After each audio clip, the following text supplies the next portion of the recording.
Sebelum lanjut ke cerita selanjutnya, yuk subscribe dan like. Absen dulu di kolom komen ya ah. Udara di ruang makan besar itu terasa tebal dan berat. Bukan hanya karena aroma masakan opor dan rendang yang disajikan untuk jamuan tahlilan malam ketujuh, tetapi juga karena beban keheningan yang tersimpan di antara kami. Sudah 7 hari sejak kepergian ibu mertua dan 8 hari sejak ayah mertua menyusulnya. Hanya berselang 1 hari, sebuah akhir romantis sekaligus tragis yang menyisakan kepedihan mendalam dan, celakanya, sebuah rumah besar bergaya kolonial di kawasan Menteng yang kini menjadi pusat perhatian. Aku, yang dipanggil hanya sebagai aku, dalam kisah ini, duduk di kursi di sebelah suamiku, Randy. Sebagai menantu, aku telah melakukan semua yang seharusnya. Mengurus logistik pemakaman, menerima tamu, dan memastikan jamuan ini berjalan lancar. Aku merasa lelah hingga ke tulang, tetapi kelegaan karena ritual duka hampir usai segera digantikan oleh kecemasan yang dingin. Aku tahu persis apa yang akan terjadi begitu semua kerabat meninggalkan meja makan ini. Ruangan itu dipenuhi sekitar 15 anggota keluarga besar yang tersisa. Para paman, bibi, dan sepupu jauh yang duduk membisu. Mereka semua makan dengan hati-hati, seolah takut suara denting sendok akan memecah keheningan yang rapuh. Namun, semua perhatian, meskipun berusaha disembunyikan, tertuju pada satu orang, Sari, adik bungsu Randy. Sari duduk di seberangku, mengenakan pakaian hitam sutra yang mewah, terlihat rapi namun wajahnya dipoles riasan yang tebal, sedikit terlalu banyak untuk acara duka. Ia adalah satu-satunya anak perempuan dan selalu menjadi kesayangan almarhum ayah. Sejak remaja, ia selalu merasa dirinya adalah pusat gravitasi di rumah ini, dan kini, tanpa orang tua yang bisa ia manja, perasaan berhak itu tampak membuncah tak tertahankan. Aku mengamati gerak-geriknya. Dia tidak makan banyak. Tangan kirinya, yang tidak memegang garpu, terlihat gelisah. Jari-jari lentiknya sesekali menyentuh taplak meja brokat warisan yang terbentang di bawah piring keramik mahal.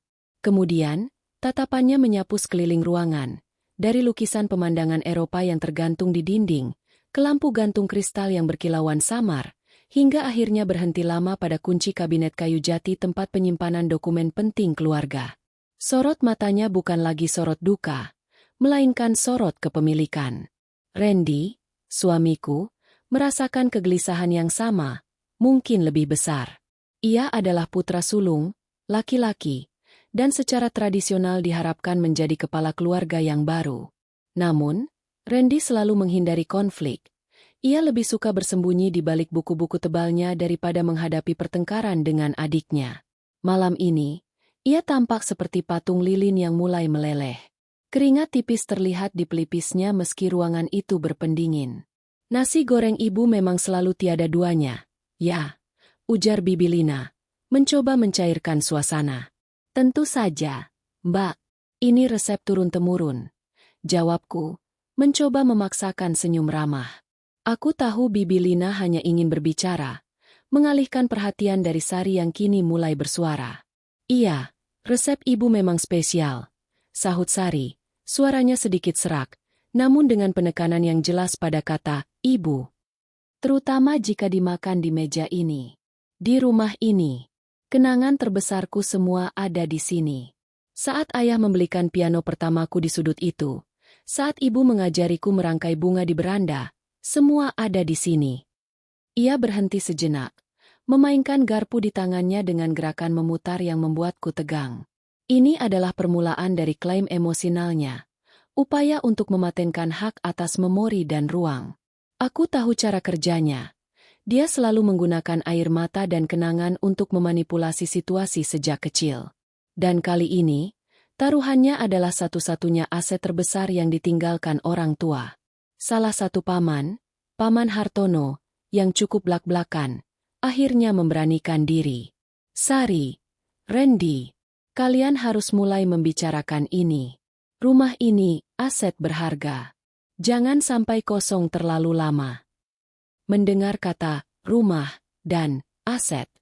Seolah bel alarm telah berbunyi, Sari langsung menaruh garpunya, membiarkannya tergeletak di samping piring. Kini, ia menggunakan kedua tangannya untuk bersandar di meja, mencondongkan tubuh ke depan, menjadikan dirinya pusat perhatian. Aku bisa merasakan detak jantungku mulai berpacu kencang. Ini dia. Randy menoleh ke arahku sekilas. Matanya memancarkan rasa bersalah yang mendalam. Ia berharap aku, sang menantu yang netral dan lebih kuat secara emosional, bisa mengendalikan situasi ini tanpa ia harus terlibat dalam pertengkaran frontal dengan adiknya. Dalam pandangan itu, ada permintaan maaf, rasa terima kasih, dan ketakutan yang bercampur. Aku membalas pandangan Randy, hanya sebentar. 1 detik yang terasa seperti 1 jam. Aku mengangguk pelan, sebuah isyarat tanpa suara yang menyatakan, aku akan melakukannya. Aku akan memimpin pertarungan ini, seperti yang ibu minta. Aku tahu ini bukan hanya tentang rumah. Ini adalah tentang menghormati pengorbanan terakhir ibu dan ayah yang telah bersusah payah menjaga kehormatan keluarga. Aku tidak akan membiarkan keserakahan Sari menginjak-injak ingatan mereka. Sari kini berdiri sepenuhnya, mendongak sedikit ke atas, mengambil napas dalam-dalam seolah mengumpulkan seluruh energi emosionalnya. Ia memandang para kerabat satu persatu, memastikan ia memiliki audiens penuh, sebelum tatapannya kembali tertuju pada Randy dan, yang terpenting, padaku. Senyum kemenangan tipis sudah mulai terbentuk di bibirnya. Aku merasakan garpu di tangan kiriku terasa dingin. Aku memegangnya erat, seperti menggenggam sebuah rahasia. Aku tahu senyum itu, dan aku tahu ia bersiap meledakkan bom emosionalnya. Dan aku pun siap dengan serangan balik yang sudah disiapkan mendiang ibu jauh-jauh hari. Kami telah membahas rencana ini, memahami bahwa hanya kalimat kejutan yang bisa menghentikan Sari tanpa merusak nama baik almarhum. Aku menarik napas, mempersiapkan diri untuk menjadi menantu yang paling dibenci malam itu. Semua orang menahan napas, menunggu kata-kata Sari. Ketegangan memenuhi setiap inci ruangan, menciptakan pusaran energi di sekitar meja yang kini terasa seperti arena gladiator. Piring-piring kotor mulai dikumpulkan oleh beberapa asisten rumah tangga yang disewa untuk acara tahlilan. Satu persatu kerabat berpamitan, meninggalkan salam duka yang terasa basa-basi di telinga. Kepergian mereka justru tidak meredakan ketegangan, melainkan mengkristalkannya. 15 orang berkurang menjadi hanya kami bertiga. Aku, Randy, dan Sari, ditambah Paman Hartono dan Bibi Lina yang memutuskan untuk tinggal. Barangkali karena ingin menyaksikan pertempuran hak waris ini secara langsung, atau mungkin untuk bertindak sebagai saksi netral. Sari tidak lagi berdiri. Ia duduk kembali, menyilangkan kakinya dengan anggun di bawah meja, tetapi postur tubuhnya tetap tegak dan siap tempur. Aku bisa melihat lapisan tipis air mata yang kini muncul di sudut matanya. Sebuah taktik lama yang selalu berhasil melunakkan hati orang tuanya. Dan ia berharap itu akan bekerja pada Randy dan kerabat yang tersisa. Rumah ini kosong sekarang, kata Sari, membuka percakapan yang ditunggu-tunggu. Suaranya terdengar lembut namun penuh kepastian. Aku tidak tahu bagaimana aku harus pergi. Bahkan hanya untuk semalam saja. Randy, yang sejak tadi hanya diam menunduk, mengangkat wajahnya. Tentu saja tidak. Kita semua di sini. Sari, ini rumah kita. Sampai kita memutuskan bagaimana baiknya. Bagaimana baiknya? Ulang Sari, mengutip kata-kata Randy dengan nada mengejek yang membuat Paman Hartono berdeham tidak nyaman. Randy, jangan bersikap seolah kita akan menjualnya dan membagi dua. Aku rasa kita semua tahu, sejak awal, rumah ini seharusnya menjadi rumahku. Aku menahan diri untuk tidak bereaksi. Aku membiarkan Sari memuntahkan semua alasan pembenarannya. Ini adalah bagian dari rencana ibu. Biarkan Sari berbicara. Biarkan ia merasa menang sesaat, sebelum aku menjatuhkan bom kejutan itu. Kenapa harus kamu, nak? Tanya Bibi Lina, mencoba bersikap lembut. Randy ini putra sulung. Ia juga memiliki hak yang sama, bahkan lebih besar dalam adat kita. Sari tersenyum sinis. Senyum yang tidak sampai ke matanya. Bibi, tolonglah. Randy punya kehidupannya sendiri. Apartemennya yang nyaman di Sudirman. Pekerjaan yang stabil. Dan dia punya istrinya yang sangat kompeten. Katanya, menoleh ke arahku dengan penekanan dingin pada kata, istrinya. Aku ini anak bungsu, perempuan, yang selalu mendampingi ayah dan ibu di masa tua mereka. Klaim itu adalah bualan yang menyakitkan. Fakta sebenarnya, Sari memang tinggal di rumah ini, tetapi ia lebih banyak menghabiskan waktu di klub malam atau berlibur dengan teman-temannya menggunakan kartu kredit ayah. Justru aku dan Randy, yang tinggal jauh, yang bolak-balik setiap minggu untuk mengurus pemeriksaan kesehatan, membayar tagihan, dan menemani ibu selama sakit. Tetapi Sari telah mengkonstruksi narasinya sendiri, dan malam ini, ia akan menjadikannya kebenaran mutlak. Saat ibu sakit keras 2 tahun lalu, siapa yang membatalkan semua perjalanan dinasnya untuk mengurus ibu? Tanya Sari retoris, air mata mulai menggenang.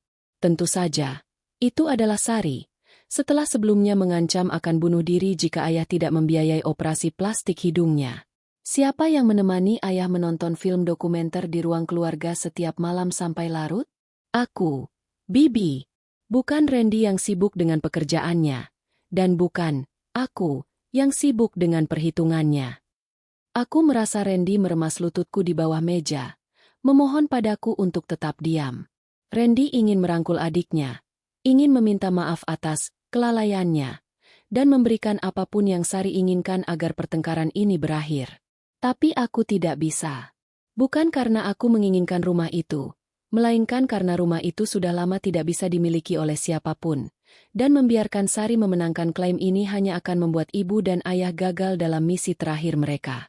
Ayah selalu bilang padaku, lanjut Sari, suaranya bergetar dramatis, bahwa rumah ini adalah hadiah untukku, tempat aku bisa mendirikan keluargaku sendiri kelak. Kalian tahu, ayah dan ibu selalu ingin melihatku menikah dan punya anak di sini. Mereka tidak sempat melihatnya. Ia terisak, dan isakannya terdengar sangat meyakinkan. Jika rumah ini dijual, itu sama saja kita mengkhianati harapan terakhir mereka. Aku tidak sanggup. Aku akan tinggal di sini. Aku akan menjaga peninggalan ini. Rumah ini adalah jiwaku. Paman Hartono menghela napas panjang. Kami mengerti perasaanmu, Sari. Tapi ini masalah hukum. Nak, harus dibagi 2. Kalau Randy mau berbesar hati, itu lain cerita. Paman Hartono jelas-jelas memberi isyarat kepada Randy untuk menyerah saja. Sari mengarahkan pandangan penuh kemenangan pada Randy. Randy, kau mau kan, Kak? Kau tahu betapa aku mencintai tempat ini. Kau kan sudah punya segalanya. Bukankah lebih baik rumah ini menjadi warisan untuk anak cucuku nanti? Dengan begitu, kenangan ayah dan ibu akan hidup abadi di sini, di bawah pengawasanku. Randy terlihat bingung dan tertekan. Ia membuka mulutnya, mungkin hendak menyerah, mengucapkan kata-kata yang akan mengakhiri sengketa ini dengan memberikannya pada Sari. Tapi sebelum kata-kata itu keluar, aku memotongnya. Aku menoleh ke Randy, tersenyum kecil, meyakinkannya bahwa aku memegang kendali. Kemudian, aku berbalik menghadap Sari. Wajahku tenang, senyumku tulus. Tulus karena aku tahu, di balik wajah sombong dan air mata palsunya, Sari akan menghadapi kejutan pahit yang akan mengubah segalanya. Sari, ujarku, suaraku bernada bicara santai, hampir ramah, seperti sedang membicarakan cuaca. Aku mengerti betapa berharganya kenanganmu di rumah ini. Aku menghargai pengorbananmu yang besar untuk menjaga ayah dan ibu. Aku memberi penekanan pada kata pengorbanan. Tapi ada satu hal yang mungkin kamu lupakan, atau memang sengaja tidak kamu ketahui, tentang nilai sebenarnya dari rumah ini. Sari mendengus kecil, mencondongkan tubuh sedikit lebih jauh di depanku. Ia pikir aku akan menanyakan harga NJOP atau mencoba menawarkan sebagian kecil uang untuk membujuknya pergi. Ia meraih garpu perak yang tadi ia jatuhkan dan kini memainkannya lagi, seolah siap menusukkan klaimnya. Ia tampak puas. Ia sudah menang. Aku hanya senyum lalu berkata, aku membiarkan kalimatku menggantung, membiarkan semua orang, termasuk Sari, menunggu dan bertanya-tanya. Garpu di tangan Sari berhenti berputar. Matanya menyipit karena curiga. Ia tidak suka jika narasinya diganggu oleh ketenangan yang tidak terduga. Keheningan yang mencekik menjerat ruang makan, jauh lebih tebal daripada keheningan duka yang terjadi sebelumnya. Paman Hartono dan Bibi Lina, yang tadinya hanya ingin menjadi penonton, kini terperangkap dalam teater konflik yang sedang dimainkan di depan mereka. Fokus mereka sepenuhnya beralih dari peninggalan almarhum ke kalimat menggantung yang baru saja kuucapkan. Nilai sebenarnya? Ulang Sari. Nadanya tajam. Lapisan air mata yang tadi ia pakai seolah menguap karena emosi yang lebih mendominasi, marah dan curiga. Ia menurunkan garpu peraknya, tetapi kini memegang gagangnya erat-erat, seolah itu adalah satu-satunya senjata yang ia miliki. Apa maksudmu, Kak? Jangan bertele-tele dan jangan mencoba mengarang cerita untuk mengancamku. Aku tahu kau pintar bermain kata. Kau, istri yang sangat kompeten. Sari mengulangi ejekan sebelumnya, kini dengan gigih. Tapi rumah ini milik ayah dan ibu. Hanya ada dua ahli waris, Randy dan aku. Tidak ada nilai tersembunyi lain kecuali nilainya di pasar properti. Aku tersenyum lagi. Senyum itu terasa dingin di wajahku, hasil dari latihan batin selama 7 hari terakhir, mencoba meniru ketenangan almarhumah ibu saat menghadapi krisis. Randy di sampingku terlihat gemetar. Ia pasti berpikir aku akan menyebutkan harga rumah, atau dokumen pembagian yang memihak padanya, yang justru akan memicu kemarahan Sari ke tingkat yang tidak terkontrol. Aku tidak mengancam, Sari. Aku hanya ingin memastikan kamu tahu konteks utuh sebelum kamu membuat keputusan yang, bagiku, sangat emosional. Kataku, sengaja memilih kata, emosional, untuk menusuk titik kelemahannya. Sari tersentak. Tatapannya menyala. Ia benci dicap tidak rasional. Bagi Sari, klaimnya adalah kebenaran, keadilan, dan kasih sayang yang terwujud dalam bentuk beton dan marmer. Jika aku menantangnya secara emosional, ia akan membalas dengan emosi yang jauh lebih besar. Keputusan emosional? Apa kau pikir aku sebodoh itu? Aku ini anak kandung. Aku yang paling tahu perasaan ayah dan ibu. Raungnya, suaranya naik 1 oktav, menyebabkan Bibi Lina terlonjak kaget di kursinya. Kau, sebagai orang luar yang baru masuk ke keluarga ini beberapa tahun, tidak punya hak untuk menilai cintaku pada rumah ini. Paman Hartono mencoba menengahi. Tenang, Sari. Kita bicara baik-baik. Kalau memang ada dokumen. Tidak ada dokumen. Sari memotong Paman Hartono dengan keras. Ia kini berdiri lagi. Kali ini tidak lagi anggun. Kedua tangannya menggebrak meja makan dengan keras, menyebabkan piring-piring di atasnya berdentum dan segelas air bergetar. Semua perhatian kini benar-benar terfokus padanya. Ia telah mencapai titik balik di mana drama adalah satu-satunya pelindung dan senjatanya. Aku tahu apa yang ayah dan ibu inginkan. Kau tahu apa yang mereka katakan padaku? Mereka selalu bilang padaku, Sari, jangan khawatir soal masa depan. Rumah ini akan selalu menjadi rumahmu. Tempatmu untuk berlindung. Tempatmu untuk bahagia. Mereka mengatakannya berkali-kali.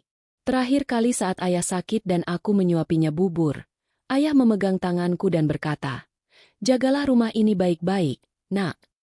Napas Sari terengah-engah. Ia memandangku dengan tatapan penuh kebencian dan rasa berhak yang tidak tertandingi. Seluruh energi, frustrasi, dan rasa kehilangan yang ia rasakan selama seminggu ini kini meledak dalam satu klaim final. Sebuah pernyataan yang ia yakini akan mengunci perdebatan dan memenangkan hati semua orang yang hadir. Ia menunjuk ke arahku, ke arah Randy, dan akhirnya ke arah langit-langit ruangan seolah memanggil jiwa orang tuanya untuk bersaksi. Lalu, Sari mengeluarkan kata-kata yang persis seperti yang ku ketahui akan ia ucapkan. Kata-kata yang menjadi inti dari konflik ini. Almarhum ayah dan ibuku pasti akan berikan rumah ini untukku. Teriaknya keras di depan semua orang. Gema dari teriakannya menggantung di udara. Suasana kembali menjadi hening total. Kali ini jauh lebih menyeramkan. Paman Hartono dan Bibi Lina hanya bisa menelan ludah. Tidak berani berkomentar. Randy memejamkan mata. Wajahnya pucat karena malu dan ketidakberdayaan menghadapi ledakan adiknya. Sari tampak puas dengan ledakannya. Ia yakin, setelah teriakan dramatis dan tangisan yang kini ia biarkan mengalir di pipinya, tidak ada lagi yang berani menentangnya. Ia mengambil satu langkah mundur, menunggu Randy segera memeluknya dan mengumumkan penyerahan hak. Namun, aku tidak bergerak. Aku tetap duduk. Aku hanya menatap Sari, yang kini terlihat seperti ratu yang baru saja memenangkan tahta melalui ancaman air mata. Aku membiarkan keheningan itu melunak, membiarkan efek dari teriakan itu memudar sedikit demi sedikit. Ketika segalanya benar-benar diam, ketika hanya suara napas Sari yang berat terdengar, aku menarik sudut bibirku sedikit ke atas. Senyumku kali ini bukan senyum mengejek, tetapi senyum penuh pemahaman dan sedikit rasa iba, yang ditujukan bukan pada Sari, tapi pada nasib almarhum ayah dan ibu. Aku mengangkat tanganku perlahan, menyingkirkan garpu dari jangkauan Randy di meja, sebelum aku menyentuh pelataran meja dan berbicara. Suaraku sangat pelan, kontra 1000 kali lipat dari teriakan Sari, tetapi setiap kata yang kuucapkan menembus keheningan seperti jarum es. Semua orang harus membungkuk sedikit untuk mendengar.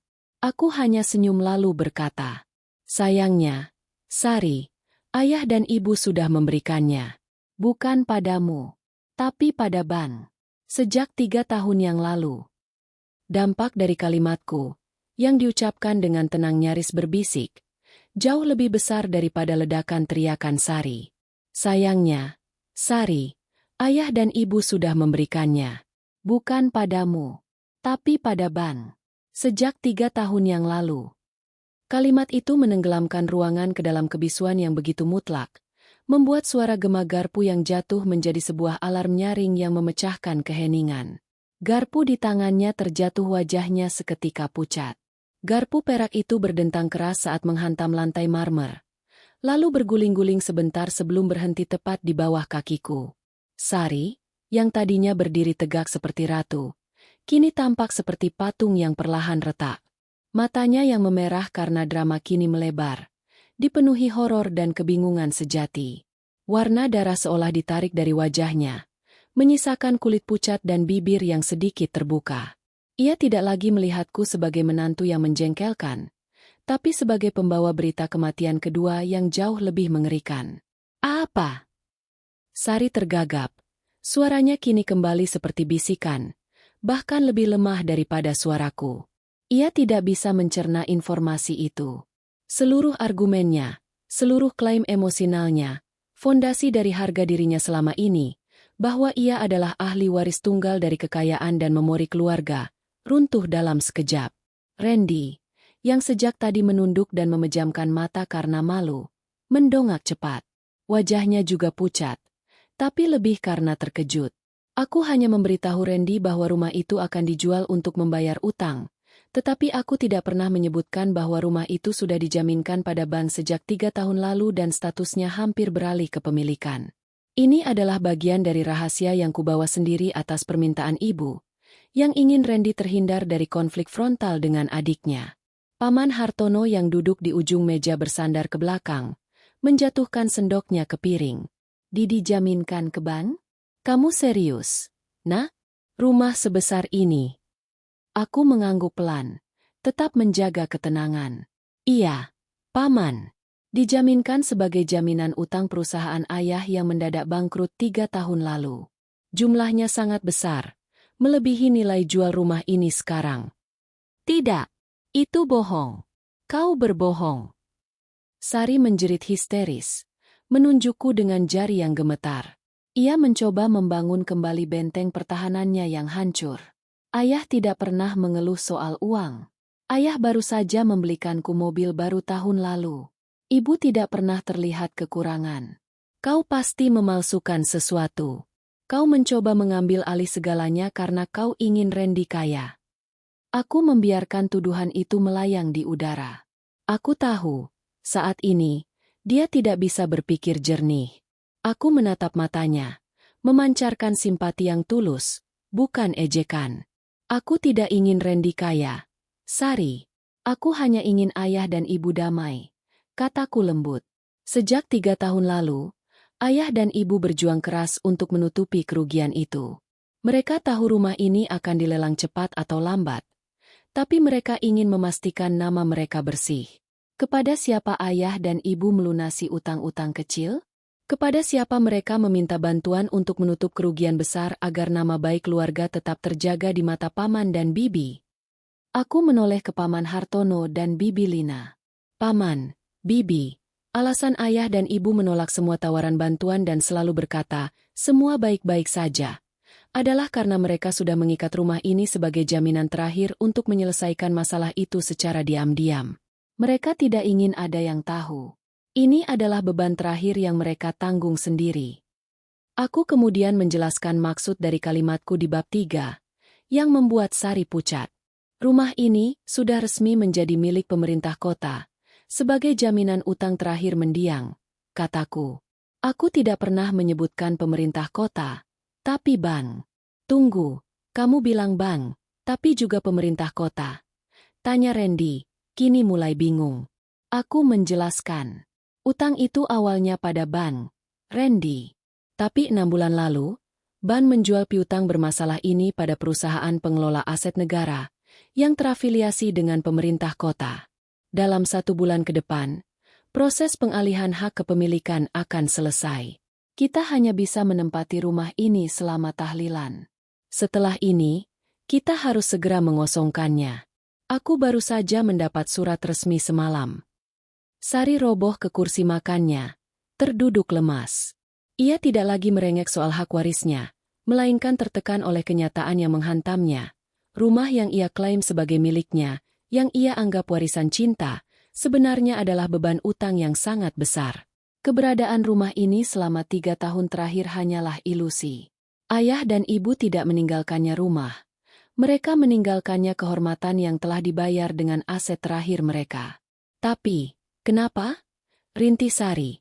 Air matanya kali ini adalah air mata penyesalan dan ketakutan yang tulus, bukan lagi air mata drama.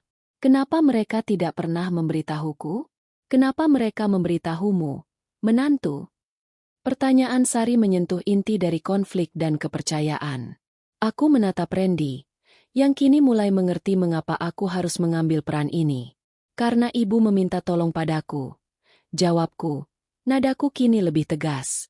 Ibu tahu, jika beliau memberitahumu atau Randy, kalian berdua akan panik dan mungkin mengambil tindakan yang tidak disukai ayah, seperti meminjam uang dari rentenir atau menjual saham yang tidak boleh dijual. Ibu butuh seseorang yang bisa bekerja secara profesional, mengurus dokumen, dan menjaga kerahasiaan. Dan ibu memintaku menunggu sampai tahlilan usai baru mengumumkan ini. Ia tidak ingin duka ini bercampur dengan urusan uang. Aku beranjak dari kursi, mengambil amplop coklat dari saku blazerku. Ini salinan suratnya. Aku sudah menemui notaris 3 hari lalu untuk mengonfirmasi ulang. Rumah ini sudah di luar jangkauan kita. Ayah dan ibu sudah membayar harga terakhir untuk nama baik mereka.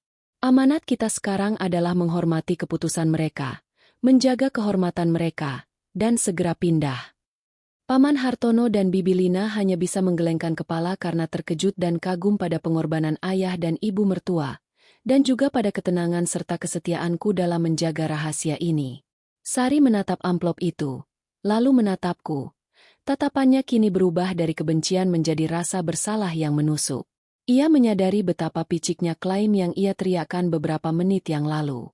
Sari tetap duduk, terpuruk di kursi makannya yang berukir mewah. Tangannya terlipat di atas meja. Amplop coklat yang kuletakkan di depannya, berisi salinan surat pengalihan hak, terasa panas seperti bara api yang membakar klaimnya. Ia tidak menyentuhnya, seolah takut energi negatif dari dokumen utang itu akan merusak dirinya. Tidak mungkin, gumamnya. Suaranya kering, jauh dari nada drama yang ia gunakan beberapa menit lalu. Ia mengatupkan rahangnya, mata melotot padaku. Rasa malu dan takut dengan cepat berubah menjadi kemarahan defensif. Kau pasti salah. Ayah dan ibu tidak akan pernah melakukan ini. Rumah ini adalah rumah keluarga turun-temurun. Mereka tahu aku tidak punya apa-apa lagi selain rumah ini. Sari. Itulah mengapa ibu memilih untuk tidak memberitahumu, kataku, kini mengambil tempat duduk kembali, berbicara dengan nada persuasif, seperti seorang negosiator. Aku tahu, untuk meredakan histeria ini, aku harus memberikan detail logis yang tak terbantahkan.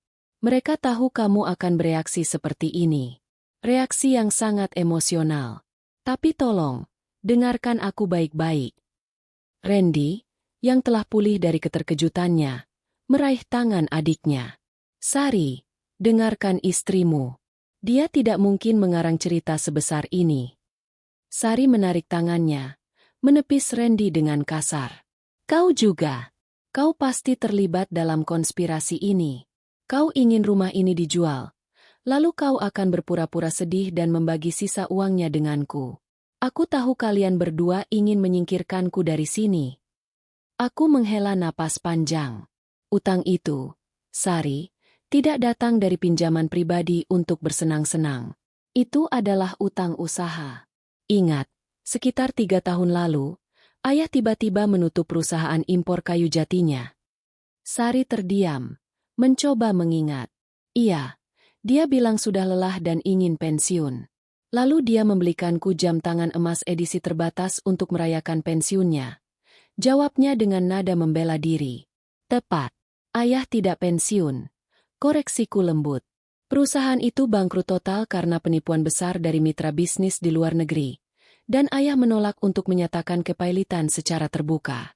Itu akan menghancurkan nama baiknya, nama keluarga kita, dan semua yang sudah ia bangun. Ayah rela mengorbankan segalanya demi menjaga kehormatan. Ia memilih untuk menanggung seluruh kerugian dengan aset pribadinya. Aku menunjukkan jari ke amplop. Rumah ini adalah aset terbesar yang ia miliki. Utang itu awalnya sekitar 70 miliar rupiah. Ayah dan ibu sudah menjual semua saham, koleksi perhiasan ibu, dan bahkan tanah kosong yang mereka miliki di Bogor selama 3 tahun terakhir untuk melunasi cicilan utamanya. Semua uang yang kamu lihat mengalir keluar, termasuk pembelian mobil mewah dan perjalanan yang mereka lakukan belakangan ini, adalah ilusi, Sari. Itu adalah upaya terakhir mereka untuk terlihat baik-baik saja di mata kerabat, terutama kamu, agar kamu tidak merasa khawatir. Paman Hartono kini berbicara. Suaranya berat. Ya Tuhan. Jadi, selama ini mereka hidup dalam bayang-bayang utang sebesar itu? Dan tidak ada satupun dari kami yang tahu. Itulah pengorbanan mereka, Paman. Jawabku. Mataku kembali menatap Sari. Uang yang dipakai untuk membeli mobilmu, jam tanganmu, perjalananmu. Semua itu sebenarnya adalah uang terakhir yang seharusnya digunakan untuk membayar bunga. Tapi ayah dan ibu memilih untuk membelikanmu kebahagiaan sesaat, membiarkanmu tetap manja dan tidak tahu apa-apa, agar kamu tidak ikut tertekan. Sari mendengarkan, wajahnya kini mulai menunjukkan ekspresi yang lebih kompleks dari sekadar amarah, penyesalan yang mendalam dan rasa bersalah yang menusuk. Ia mulai memahami bahwa saat ia dengan lantang mengklaim rumah ini adalah hadiah untuknya, ia justru sedang menodai pengorbanan terakhir orang tuanya. Rumah ini bukan hadiah, melainkan harga yang harus dibayar untuk kehormatan mereka. Kenapa? Kenapa harus kamu yang tahu, bukan aku? Sari mengulang pertanyaan kunci, kini dengan nada memohon. Aku menjelaskan dengan tegas, seperti yang diperintahkan ibu. Ibu memintaku mengurusnya karena beliau tahu aku memiliki latar belakang akuntansi dan hukum bisnis. Aku bisa mengurus proses penjaminan, negosiasi dengan bank, dan memastikan semua dokumen hukum ditandatangani dengan benar tanpa ada celah yang bisa merusak nama ayah di kemudian hari. Ibu bahkan memintaku bertemu dengan notaris dan pengelola aset negara di belakang punggung kalian semua. Ibu tidak ingin ada air mata drama atau kepanikan yang bisa mempercepat proses pelepasan rumah ini sebelum tahlilan usai. Beliau ingin kamu, Sari, memiliki waktu duka yang murni, tanpa beban materi. Aku mencondongkan tubuh sedikit ke depan. Ibu tahu, jika beliau memberitahumu, kamu akan panik, menangis, dan mungkin mencoba melakukan tindakan gegabah seperti meminta bantuan ke rentenir atau memohon-mohon kepada kerabat. Itu akan menghancurkan citra ayah yang sudah susah payah beliau jaga. Ibu mempercayakan kehormatan ayah dan seluruh keluargaku padaku, menantu mereka. Aku mengambil amplop itu dan membuka lipatannya, mengeluarkan 2 lembar dokumen yang telah difotokopi. Lihat, ini adalah perjanjian penjaminan properti dan ini adalah surat pemberitahuan pengalihan hak dari bank ke pengelola aset. Ada tanda tangan ayah, ibu, dan notaris resmi. Bahkan, di halaman terakhir, ada pesan singkat dari ayah yang ditulis tangan, ditujukan untukmu. Sari, dengan tangan gemetar, Akhirnya meraih dokumen itu, matanya bergerak cepat membaca baris-baris hukum yang rumit, namun otaknya hanya berfokus pada tulisan tangan ayah yang dikenalnya. Tangan Randy merangkul bahu adiknya. Paman Hartono dan Bibi Lina hanya bisa menyaksikan kebenaran pahit yang kini terkuak, membenarkan setiap kata yang kuucapkan. Inilah tujuanku, bukan untuk mengusir Sari, tetapi untuk menunjukkan kepadanya bahwa di balik laimnya yang lantang, ada pengorbanan senyap yang jauh lebih besar yang harus ia hormati. Melihat Sari yang akhirnya membaca pesan terakhir dari ayahnya dan menyadari kebenaran utang yang melilit, membawa pikiranku kembali pada sore yang dingin, sekitar 6 bulan sebelum tragedi beruntun ini. Itu adalah hari di mana ibu mertua memanggilku secara khusus ke rumah, saat Randy dan Sari sedang sibuk dengan urusan mereka masing-masing di luar kota. Aku ingat betul, ibu menyambutku di ruang kerja ayah, ruangan yang biasanya dilarang dimasuki siapapun, bahkan Sari. Ruangan itu berbau tembakau dan kertas tua. Ibu duduk di kursi ayah, punggungnya terlihat ringkih, tetapi tatapan matanya tajam dan penuh perhitungan. Aku ingin kamu menyimpan rahasia ini, nak, ujar ibu, tanpa basa-basi, setelah menyuruh asisten rumah tangga untuk memastikan kami tidak diganggu. Saat itu, ibu menceritakan keseluruhan kronologi kehancuran perusahaan ayah, penipuan besar yang membuat mereka menanggung kerugian hampir 70 miliar rupiah, dan bagaimana mereka telah menjual aset demi aset secara bertahap, menjauhkan kecurigaan dari kerabat lain. Ibu menjelaskan bahwa kini, hanya rumah ini yang tersisa, dan jaminan itu akan segera jatuh tempo dalam waktu 6 bulan. Rumah ini sudah menjadi milik bank secara de facto. Nak, kita hanya menunda waktu penyerahan, kata ibu saat itu, nadanya datar dan lelah. Ayah sudah tidak sanggup, jantungnya lemah, dan dia tidak mau meninggal dalam keadaan membawa aib keluarga. Dia hanya ingin namanya bersih. Dia mau utang ini lunas sepenuhnya, meskipun harganya adalah rumah ini. Aku, yang baru beberapa tahun menjadi bagian dari keluarga mereka, merasa terkejut dan terhormat dengan kepercayaan ini. Aku bertanya mengapa beliau tidak membicarakan ini dengan Randy, putra sulungnya sendiri. Randy anak baik, jujur, tapi dia terlalu lunak, nak. Jelas ibu sambil memijat pelipisnya. Dia terlalu mencintai adiknya, Sari, hingga Randy tidak akan tega menolak apapun permintaannya. Jika Randy tahu rumah ini akan hilang, dia akan panik dan mungkin berusaha meminjam uang dengan bunga tinggi, hanya untuk menyelamatkan rumah ini agar Sari tidak menangis. Dan itu akan mengulang masalah baru. Kita tidak bisa menanggung utang baru, nak. Kemudian, ibu menatapku lurus-lurus, tatapan yang membuatku merasa seperti sedang menjalani sebuah sumpah suci. Kamu berbeda, nak. Kamu cerdas, tenang, dan yang paling penting, kamu punya latar belakang administrasi hukum. Kamu tahu cara berbicara dengan notaris, bank, dan pengelola aset negara. Kamu akan memastikan proses ini berjalan sunyi, tanpa drama, dan paling penting, tanpa merusak kehormatan ayahmu. Ibu kemudian memberiku sebuah kotak kayu kecil berisi semua dokumen asli, akta tanah, perjanjian penjaminan, dan surat-surat pemberitahuan dari bank yang telah disembunyikan ayah di balik lukisan. Dia menjelaskan secara rinci setiap pasal utang dan tanggal jatuh tempo. Aku diminta untuk memantau proses negosiasi pengalihan hak, memastikan tidak ada biaya tersembunyi, dan yang terpenting, aku harus merahasiakan ini sampai tahlilan selesai. Aku ingin Sari berduka murni. Nak, biarkan dia menangis karena kehilangan orang tuanya, bukan karena kehilangan harta. Pinta ibu, air matanya menetes untuk pertama kalinya. Biarkan dia berpikir bahwa rumah ini adalah warisan yang harus diperjuangkan. Dengan begitu, ketika kebenaran terungkap, dia tidak akan hanya kecewa, tapi juga sadar bahwa pengorbanan kami lebih besar dari sekadar materi. Ibu juga memberiku amplop terakhir, yang berisi surat tulisan tangan ayah untuk Sari, yang sengaja ia letakkan di halaman terakhir dokumen fotokopi tadi malam, sebagai pukulan telak yang disertai kasih sayang. Ayah hanya ingin Sari mengerti bahwa keputusan ini adalah tindakan cinta yang paling pahit. Selama 6 bulan itu, aku hidup dalam bayang-bayang rahasia. Aku diam-diam berkomunikasi dengan notaris dan pengelola aset negara, membalas surat-surat yang datang ke alamat kantor kami agar tidak diketahui Randy atau Sari. Setiap kali Sari memamerkan mobil barunya atau rencana liburan berikutnya, hatiku mencelos. Tahu bahwa ayah dan ibu membiarkan ilusi itu hidup demi ketenangan hati Sari. Saat ayah meninggal, dan kemudian ibu menyusulnya dengan jarak yang begitu singkat, aku menyadari betapa lega dan damainya akhir hidup mereka.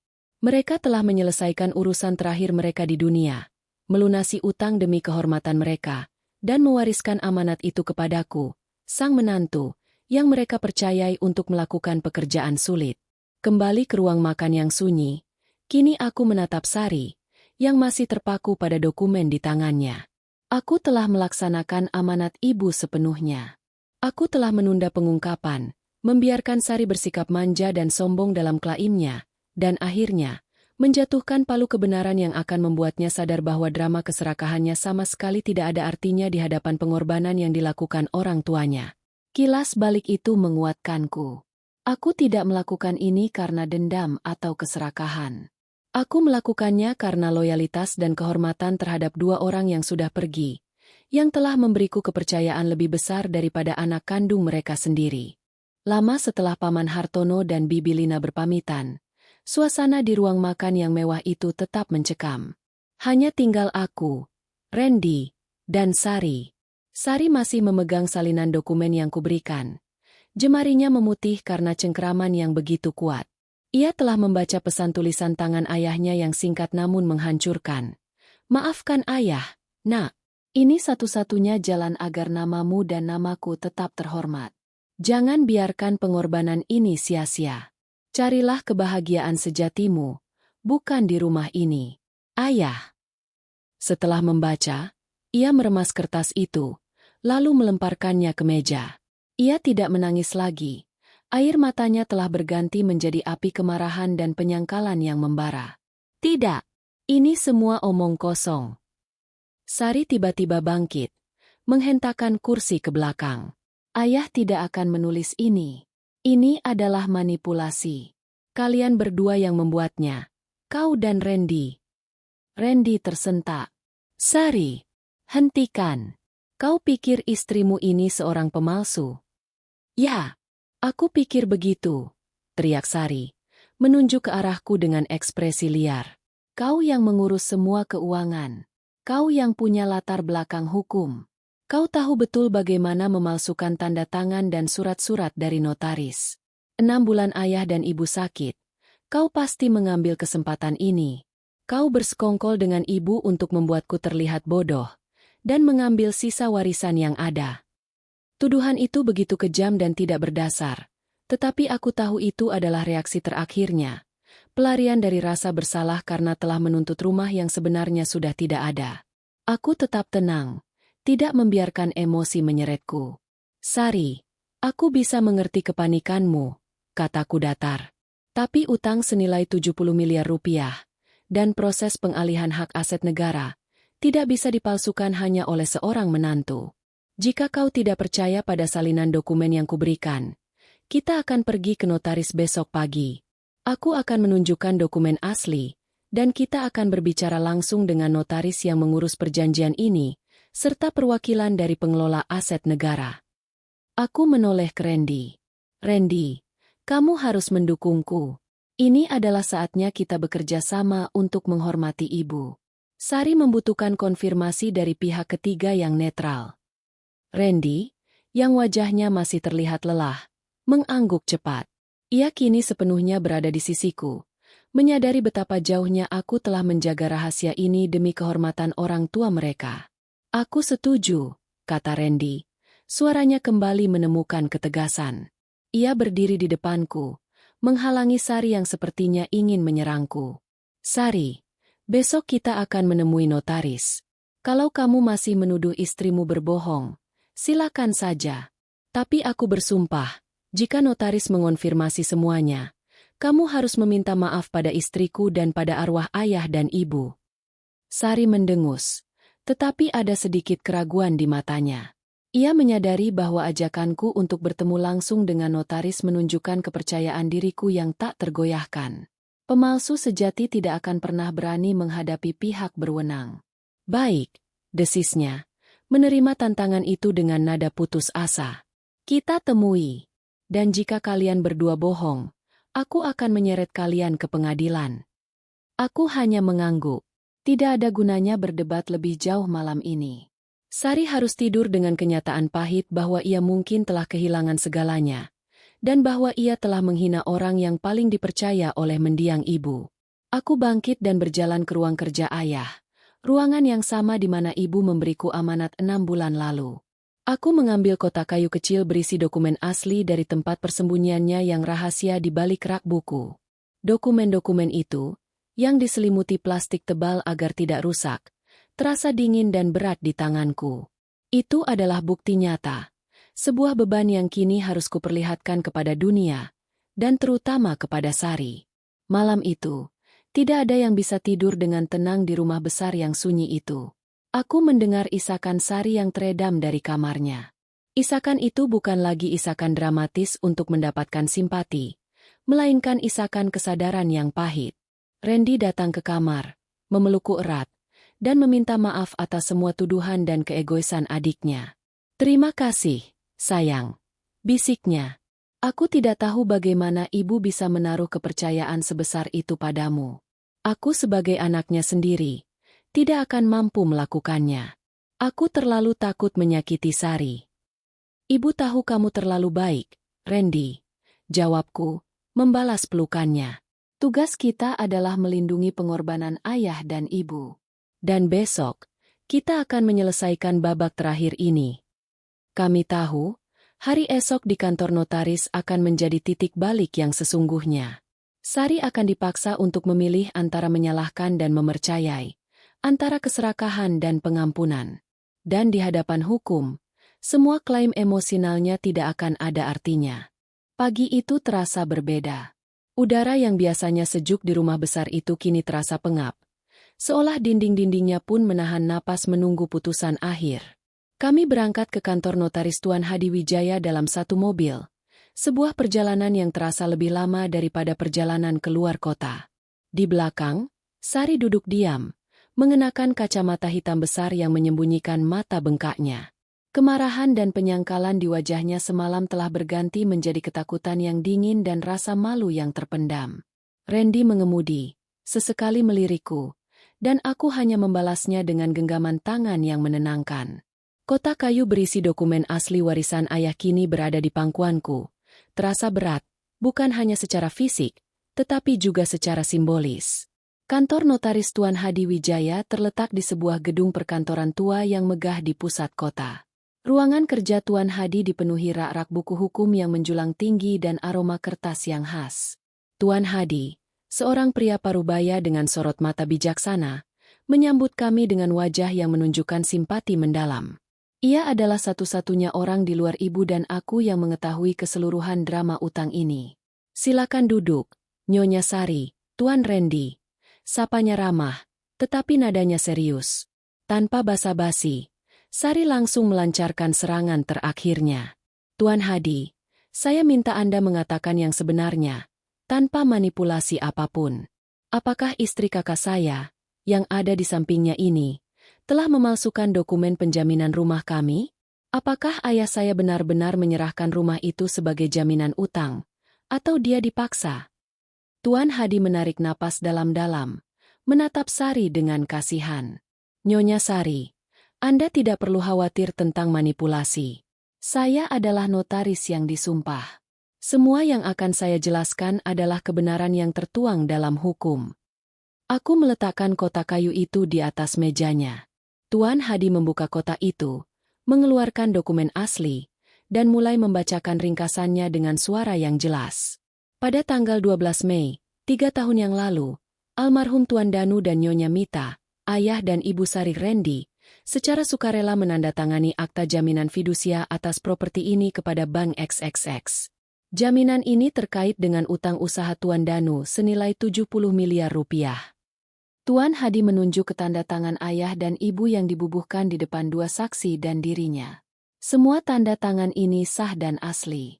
Tidak ada paksaan. Dan kami telah memastikan Tuan Danu berada dalam kondisi sadar dan waras saat menandatanganinya. Tuan Hadi kemudian beralih ke dokumen berikutnya. Selama 3 tahun, beliau berdua berusaha keras melunasi cicilan utang tersebut. Namun, 6 bulan terakhir, kondisi utang memburuk, dan Bank XXX menjual piutang bermasalah ini kepada PT Aset Negara, sebuah perusahaan pengelola aset milik negara. Ia menjelaskan bahwa proses pengalihan hak itu kini berada di tahap akhir, dan dalam waktu 10 hari ke depan, kepemilikan rumah tersebut akan resmi beralih ke perusahaan negara untuk dilelang dan menutupi sisa kerugian. Kebenaran pahit dikonfirmasi. Wajah Sari, yang tadinya masih memancarkan sisa-sisa penyangkalan, kini benar-benar hancur. Ia menutup wajahnya dengan kedua tangan, bahunya bergetar, tetapi ia tidak mengeluarkan suara. Ia menyaksikan sendiri bagaimana klaim emosionalnya. Seluruh narasinya tentang, ayah pasti akan memberikannya padaku, hancur berkeping-keping di hadapan fakta dan hukum yang dingin.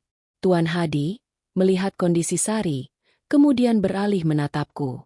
Dan mengenai Nyonya, katanya. Saya harus mengucapkan terima kasih.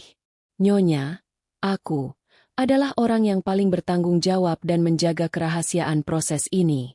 Jika bukan karena bantuannya, mungkin proses pengalihan hak ini sudah terjadi saat almarhum Tuan Danu masih hidup, dan itu akan menyebabkan kesulitan hukum yang lebih besar bagi keluarga. Aku mengangguk, menerima pengakuan itu. Pada saat itu, perwakilan dari PT Aset Negara, Bapak Wirawan, yang sengaja diundang Tuan Hadi untuk memberikan keterangan akhir, masuk ke ruangan. Bapak Wirawan menjelaskan bahwa rumah itu harus dikosongkan secara damai sesuai perjanjian. Kami mengerti kondisi keluarga yang sedang berduka, kata Bapak Wirawan. Suaranya simpatik namun profesional. Kami akan memberi waktu tambahan 3 hari, sehingga total kalian punya 2 minggu sejak hari kematian almarhum untuk mengosongkan rumah. Setelah itu, rumah akan disegel dan dilelang secara terbuka. Mendengar kata, dilelang, Sari mengangkat wajahnya. Matanya merah, tetapi ia kini menatap Bapak Wirawan dengan sisa-sisa harapan yang putus asa. Apakah ada cara untuk menebusnya? Untuk melunasi sisanya? Tanya Sari, suaranya tercekat. Bapak Wirawan menggelengkan kepala. Maaf, Nyonya. Sisa utang sudah melampaui nilai properti saat ini. Untuk melunasinya, Anda harus membayar utang pokok dan bunga yang terakumulasi, yang jumlahnya kini mencapai sekitar 80 miliar rupiah. Kami rasa itu tidak mungkin, dan perusahaan kami harus menjalankan prosedur hukum yang ada. Kata-kata itu adalah pukulan telak terakhir.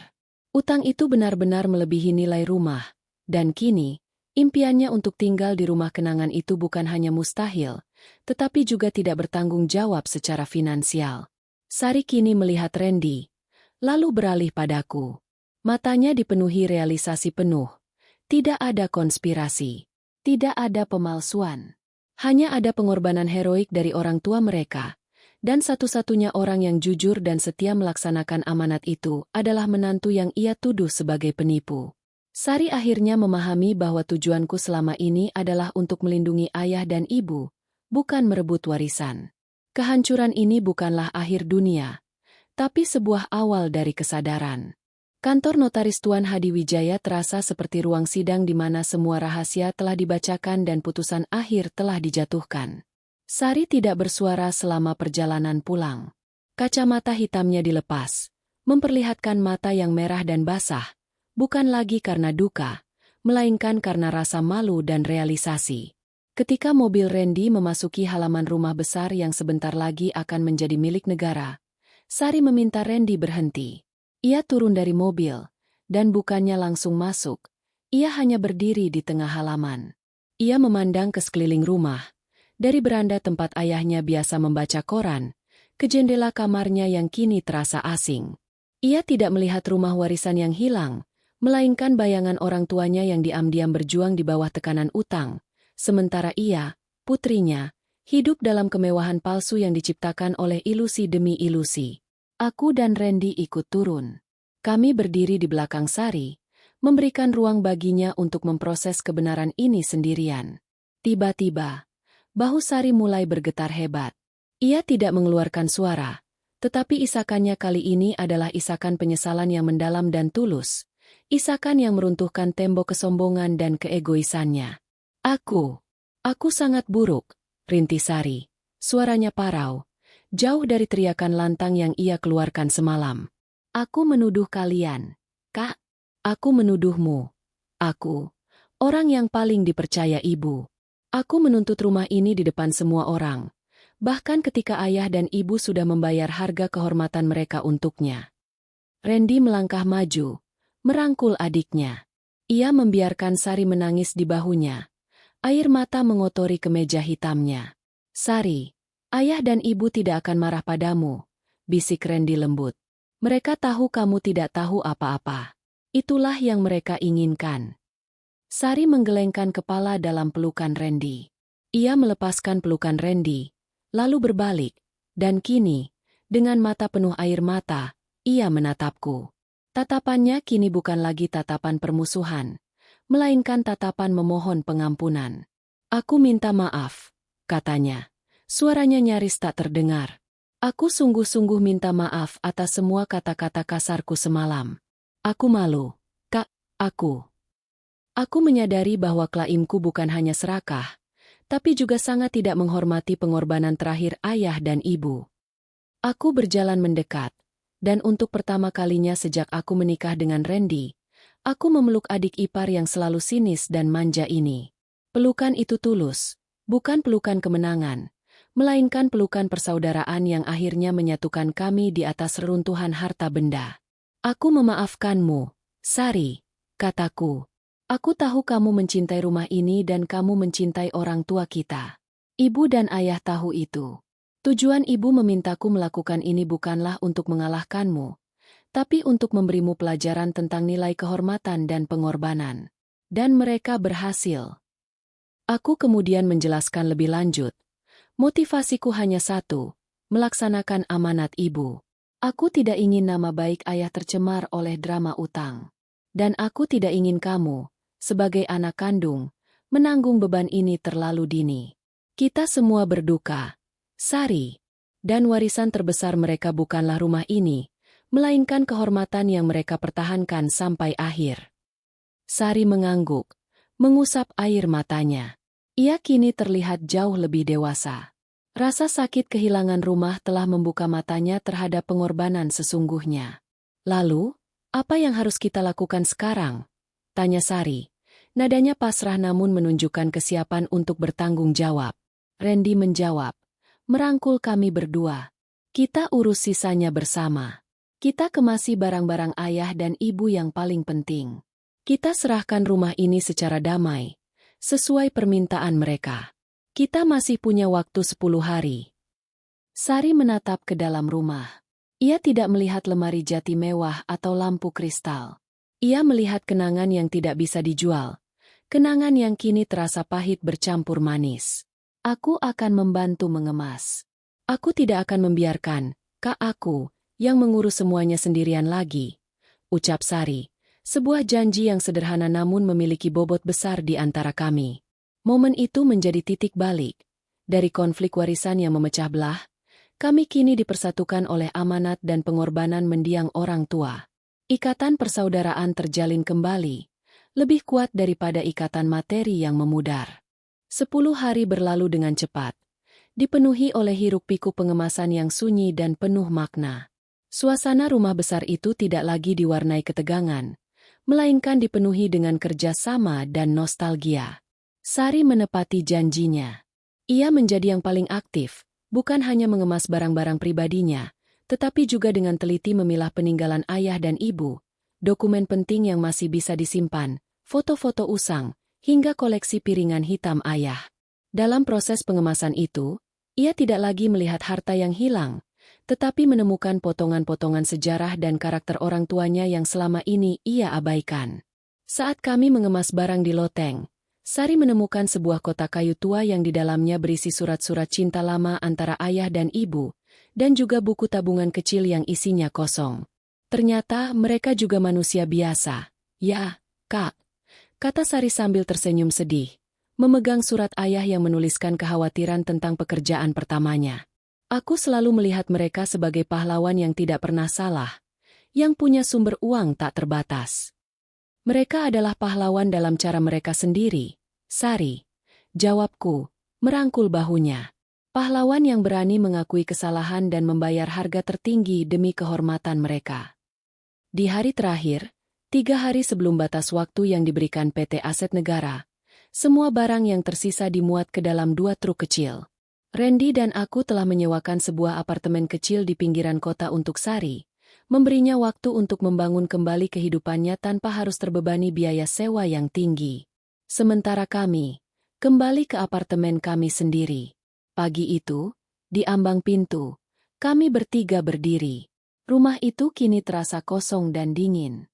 Lantai marmer berkilau karena pantulan cahaya, tetapi tidak ada lagi kehangatan di dalamnya. Sari maju, menyentuh kusen pintu kayu jati yang kokoh. Air matanya kembali menetes, tetapi kali ini disertai dengan senyum yang tulus dan lapang dada. Aku merelakannya, bisik Sari. Aku merelakan rumah ini. Aku merelakan kenangan yang pahit ini. Ayah dan ibu telah memberiku warisan yang lebih besar, harga diri dan keluarga yang utuh. Randy merangkul pundak Sari dan mencium keningnya. Kemudian, kami bertiga berjalan keluar, mengunci pintu di belakang kami untuk terakhir kalinya. Setelah beberapa menit, sebuah mobil sedan hitam dari PT Aset Negara tiba, membawa Bapak Wirawan untuk memulai proses penyegelan. Sebuah awal yang baru. Beberapa minggu kemudian, setelah semua urusan hukum selesai dan kami telah berduka dengan damai, kami duduk di meja makan apartemen kecil Sari.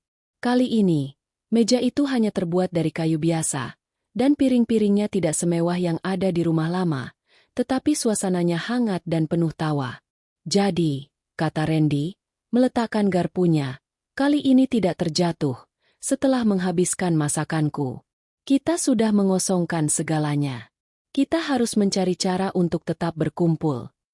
Aku mengeluarkan sebuah proposal yang telah kami diskusikan Randy. Kita tidak perlu rumah besar. Tapi kita butuh satu tempat yang kita sebut rumah keluarga, yang bebas dari bayang-bayang utang. Bagaimana jika kita bertiga patungan, membeli sebuah rumah kecil di luar kota, katakanlah di kawasan Bogor? Kita jadikan itu villa peristirahatan. Tempat kita berkumpul setiap hari libur. Itu akan menjadi warisan baru kita, yang kita bangun dengan keringat kita sendiri. Sari, yang biasanya akan menolak ide patungan, kini mengangguk semangat. Matanya berbinar, bukan karena materi, tetapi karena ide tentang persatuan dan pembangunan kembali. Aku setuju, kata Sari, suaranya mantap. Aku sudah melamar pekerjaan baru. Kak, aku akan mulai bekerja sebagai tenaga pemasaran, mencari nafkah sendiri. Aku akan menyisihkan gaji pertamaku untuk modal patungan rumah baru kita. Kita sebut saja rumah itu rumah kehormatan. Kami bertiga tertawa. Momen itu terasa sangat berharga. Rumah besar yang hilang itu telah mengajarkan kami sebuah pelajaran tak ternilai. Harta benda adalah fana, tetapi kehormatan yang dijaga dan ikatan keluarga yang diperjuangkan adalah warisan yang sesungguhnya abadi. Epilog. Beberapa bulan kemudian, sebuah rumah kecil bergaya minimalis berdiri di perbukitan Bogor. Itu adalah rumah patungan, sederhana, tetapi dibangun dengan fondasi cinta dan pengampunan yang kokoh. Di dinding ruang tamu, tergantung foto lama ayah dan ibu, tersenyum damai. Setiap kali aku melihat Sari, kini ia bukan lagi adik ipar yang manja dan sinis. Ia adalah seorang wanita mandiri yang bertanggung jawab, yang sesekali masih menangis saat mengingat orang tua kami, tetapi kini menangis dengan hati yang lapang. Aku tersenyum, menyadari bahwa amanat ibu mertua telah berhasil diselesaikan. Rumah lama telah pergi untuk melunasi utang, tetapi harga dari pengorbanan itu adalah keluarga yang kembali utuh. Dan itu jauh lebih berharga daripada marmer dan kristal.